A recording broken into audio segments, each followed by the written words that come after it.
Welcome to the Stormsurf video surf forecast for Sunday, January 12th. Looking at the current significant wave height chart for the North Pacific, we see energy from a swell pushing into California and Oregon. This is from a gale that was just off the coast the day before. Already the swell is dropping off, short-lived because it was so local. Also some spurious activity of some sort in the western Gulf, generating 24-foot seas. Good for more background swell for the Canada, Pacific Northwest down into California for midweek. And then another system trying to form in the West Pacific beyond the dateline. Otherwise, a relatively calm pattern. First, we'll examine jet stream level winds. These help steer storms and provide energy to support storm formation. As has been the case all year, we have a split jet stream in the east. That is, the jet stream comes pouring off Japan, hits about the dateline, splits with the northern branch going up into Canada and the southern branch going almost right over Hawaii in this case, and then splitting yet again with some energy going into the equator, the rest into Baja. This split pattern tends to support high pressure down at the surface, which has been the case pretty much all season so far, making for dry weather over California and making most of the storm potential occurring from the dateline and west. Really strong winds here, almost 200 knots currently pushing off Japan, falling into almost a little weak trough here. This trough, if it were to deepen, would help support storm or at least gale formation here in the western Gulf. So let's put this into motion, see how things play out. Roll this out. Notice the winds actually go even stronger by Monday morning. You're into 210 knots, so that is definitely strong winds. And just by virtue of that much energy, there's good support for gale development. A little bit of a trough, again, tries to organize here. Split holds in the east. Roll this out, and basically the same pattern just holds well into almost Wednesday. The jet starts losing a little bit of its punch, but still well developed, good strong energy. The trough much better organized here by Wednesday. Actually, it starts into late Tuesday there. Anyway, we go into Wednesday, Thursday, and you have a good trough and yet more wind, it looks like, trying to build into the jet. Sure enough, by the time you're into Friday, we're back up to 180 knot winds pushing towards over the dateline. And notice, this is really interesting, the split point is now east of Hawaii. We're into almost California territory. This means high pressure is actually going to get pushed inland, and right here would be the edge of where any moisture storm activity might occur. Anyway, we'll continue to see how this rolls out, and we're into Saturday, and notice that it kind of falls apart in the split retrogrades. Again, still east of Hawaii. Jet holding, very powerful here, well, solidly powerful. Another trough forming up here in the western Gulf, and it just keeps on coming. So this is good news. I mean, there's potential for storm development. High pressure again, even into Sunday night, Monday, a week out. High pressure barely hanging on over California and the Pacific Northwest, but the machine west of there, lots of energy, good support for storm or gale development. So this is a step up from where we've been. Now we go down, look at surface level charts, surface level pressure, surface level winds.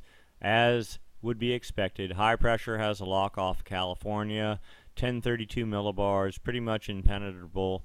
Any storm activity would be shunted north up into Alaska, but this also means no moisture for the U.S. West Coast, and we are in need of that. A little bit of a gale trying to organize here. Notice there's not even really any closed isobars associated with it. It's just a fetch of 35 knot winds pushing somewhat down towards Hawaii. Spurious other 35 knot winds up here in the Gulf. Good for generation of 20-foot seas or so, but nothing really dramatic. Let's put this into motion, see how it plays out. That fetch quickly dissipates, but we get a new little system here off by Monday, 45 knot winds. And getting 50 knot winds there, approaching the dateline. late Monday night into Tuesday, and sort of falling towards Hawaii. So this is actually part of a system that's been forecast for a long time. It was maybe 4 or 5 days ago. It's supposed to have 45-foot seas. Looked like really quite a monster of a storm pushing towards Hawaii. Then the models backed off completely, and it almost disappeared. Now, as of the 18Z run, has started to make a bit of a comeback. Even as of this morning, the 12Z run was extremely weak, but it just pulsed with the 18Z run. So now we're looking at 45, 50 knot winds pushing down towards Hawaii into Tuesday, and then kind of fading as it gets north of Hawaii. That'll be good for some solid seas development. High pressure holds over the U.S. West Coast.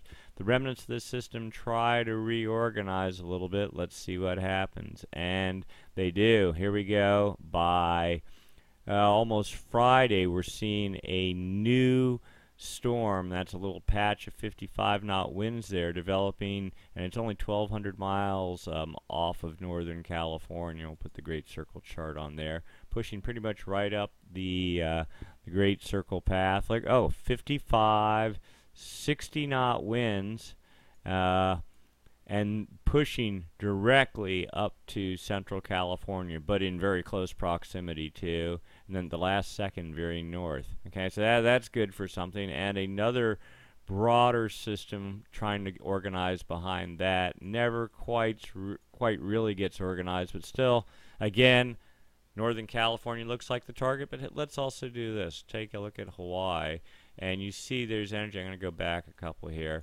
This little fetch here is supposed to take aim on Hawaii too, so there's a little bit of a push there towards the islands. If any of this is believable, we're 166 hours out, and then again another system here. This looks like Hawaii. We're into 180 hours out, so we're into Sunday night a week from now.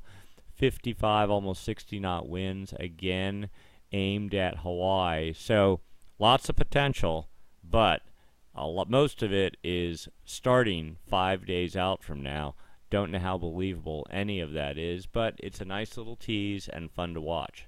So now we take a look at the significant wave height chart. Let's see what effect those winds will have on the ocean surface in terms of swell generation and potential for swell generation. So as we discussed, spurious seas, 24-foot, 22-foot range up here in the Gulf, good for background swell for the U.S. West Coast. This little guy, same deal relative to Hawaii. Notice the energy looks like to be pushing right down there, so that's good for probably 14, 15 second energy pushing into the islands in a few days. Put this in motion, and all that sort of peters out, and then here comes our new storm. This is the one that's been on the charts on and off for a while now. Put the Great Circle charts on here. 312 degrees into Hawaii, but a very small system, 40-foot seas. Maybe gets a little bit more, 42-foot seas, and it pushes into, this is 319, so we're not even at 319, 315 degrees, and then it starts cutting across the tracks. You really want the energy moving down the Great Circle tracks to whatever target you're interested in. Still, that should be good for some good swell for the islands later in the week if it materializes as forecast. Okay, we'll turn that off. Continue on our tour. Now we're into Thursday, and here's this next system number 2. We're into Friday morning just about, and boom, there you go. 44, maybe 45-foot seas over a small area building. Check this out. Pushing directly like the 279, 280 degree track into Northern California. Pushes right at it for almost 3 consecutive pulses. That's about 18 hours. And then starts to lift north, but still, this here, 32-foot seas, and they're within 600 miles of the coast. That would be good for large swell if it were to occur, but because it's so close, that swell will also, if it even develops, would be rather raw and pretty well unrefined. Still, something to monitor. Okay, so we'll keep rolling out here. Now we're a week out, and there's still another little system behind that, 28-foot seas. Again, let's put that This is that one that we saw energy going into Hawaii, but you look at from away, oops, wrong one, from relative to Hawaii, you don't see a whole lot of energy falling south towards the islands. It's more sideband energy cutting across the Great Circle Pass. Most of the energy again appears targeting U.S. West Coast. And then another system out beyond that, we only have one more view, and that, again, long ways away from the U.S. West Coast, but in that position, there's also some good energy pushing towards Hawaii, and I would think this, if it were to form, would be a better swell producer for the islands than anything initially. Of course, again, all this doesn't even start till 5 days out, so it's somewhat of a fantasy, but given the jet stream configuration, given the amount of wind energy there, it seems reasonable that there should be storm development, and the models at this point in time are playing along with that and saying, yeah, that they concur. So this is good. Things are looking up for a change. Next, let's go take a look at long-term projections. This is the Southern Oscillation Index. If it's negative, it suggests the active phase of the MJO, and the active phase of the MJO supports storm development in winter months in the Northern Hemisphere, in the Pacific. If it's positive, the inactive phase and sort of suppressing storm development, or at least not actively aiding it. At this point in time, we're on a little bit of a positive run here, not markedly so. We just came out of a little bit of a negative run. Daily SOI index 5.89, 30-day average 1.6, 90-day average 1.45. So effectively that's neutral. It means the atmosphere isn't pushing one way or the other according to this index. But clearly there's other indicators that say the jet stream is waking up and the storm pattern is to wake up.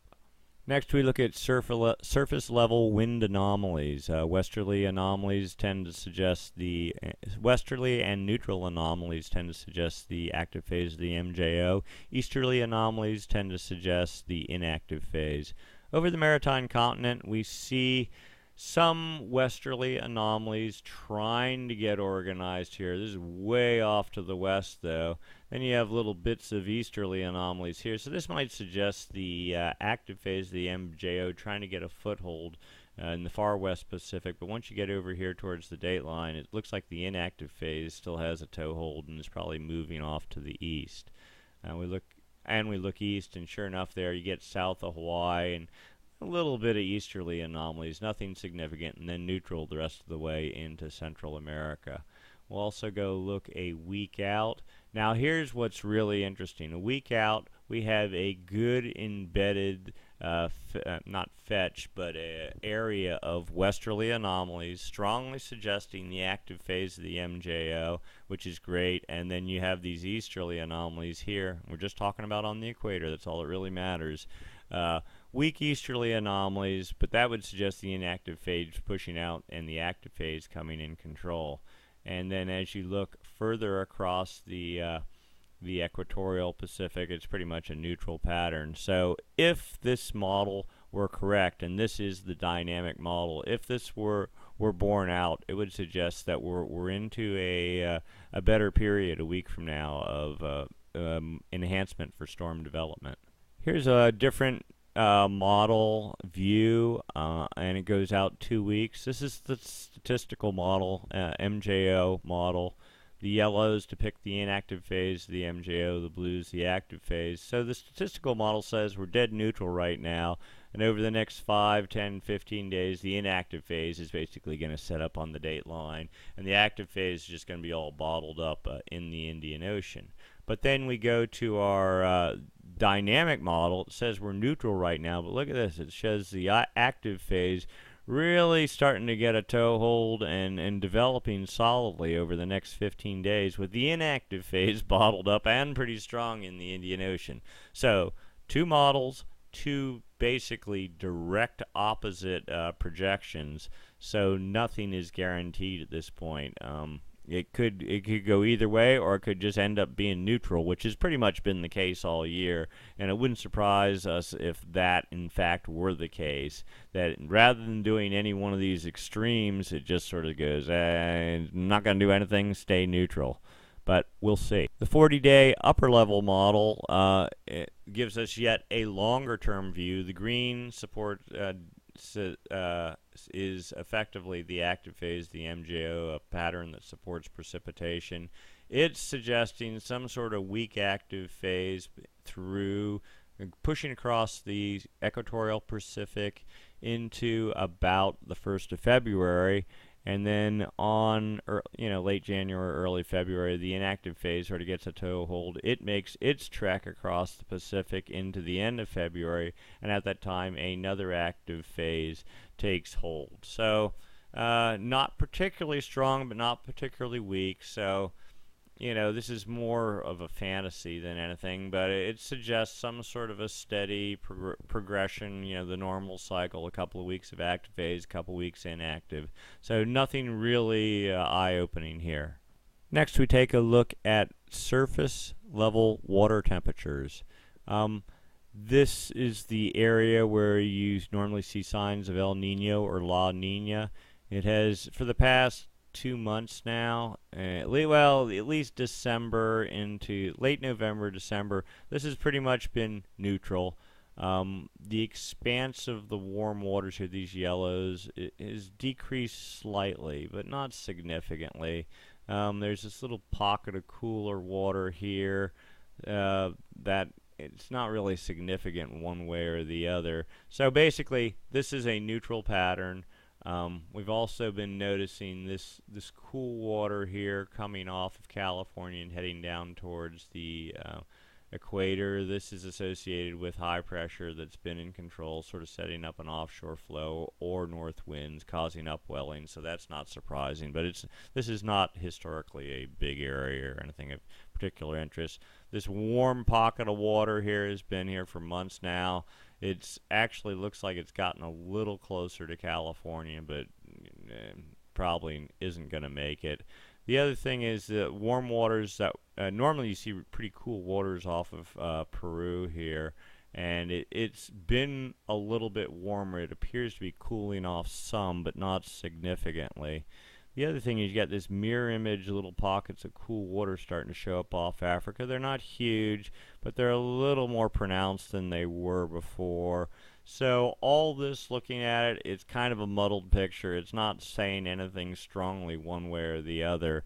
Certainly not El Nino. You'd see a lot warmer water building up here, but certainly not La Nina either, because otherwise you'd see a steady stream of cool water. So kind of a mixed bag, no surprises. Next is subsurface water temperatures. This is the equatorial Pacific, West Pacific, East Pacific, and this is depth. These are actual water temperatures. These are the anomalies. This is what we've been watching here, a pocket of warmer water that's been pushing into the Ecuador area. It was up to 2 degrees. It's pretty much starting to pass beyond the end of the chart now. The hope is that this warm water will hit Central America, start gurgling up, and then help feed that pool of modestly warm water along the equator there near the Galapagos. We're not seeing any signs of that yet. But so this is a Kelvin wave, and this is, you want to see more of these if we were to get anywhere near an El Nino. We have not had any westerly wind bursts of any magnitude. The westerly anomalies that are forecast in the West Pacific, if they happen, would perhaps help build another pocket of warm water that could then make the whole journey down around 150 meters and then into the Central America. But at this point in time, none of that's happening. So kind of a neutral, not a bad pattern. If it was really bad, you'd see cold water here just blocking the whole flow, and that's not the case. The door's open. We just need some winds to sort of push it along. And finally, the water temperature anomaly forecast is anomalous water temperatures for the Nino 3.4 region, which is off of Central America a good ways and is the prime area for monitoring El Nino. The model has consistently been suggesting a warming pattern to start there. It was actually saying more like in the February timeframe. Now it's saying it should be happening even now. And earlier, for the past week or so, this is the total rise was down around zero point 0.6 degrees. Now it's up to 0.9 as of just today's run. So the model, this one model at least, suggests a warming pattern should be in play. We should see more warm water building, which again would fuel the jet stream, would fuel the storm track, and generate more surf. A lot of variation here, and this is just one model. There's probably 15, 20 different models that do the same thing. In general, though, the trend is suggestive of a warming pattern into next year. So, again, better news rather than bad news. So in a nutshell, there's multiple systems forecast with a raging jet stream for the North Pacific for the next week. First up, a system for Hawaii, small but reasonably powerful. Then potentially a second one off of Northern California late in the work week, and then perhaps more behind that. So this is all good news. Of course, it's all just from the model. Wouldn't take it to the bank till you actually see winds blowing on the ocean surface and actually imparting energy to the ocean and generating swell. But at least there's hope in the models and in the forecast, and that's good news. So I think that's it for today. Thank you for watching. This has been the Stormsurf Video Surf Forecast for Sunday, January 12th. We'll do this again next week.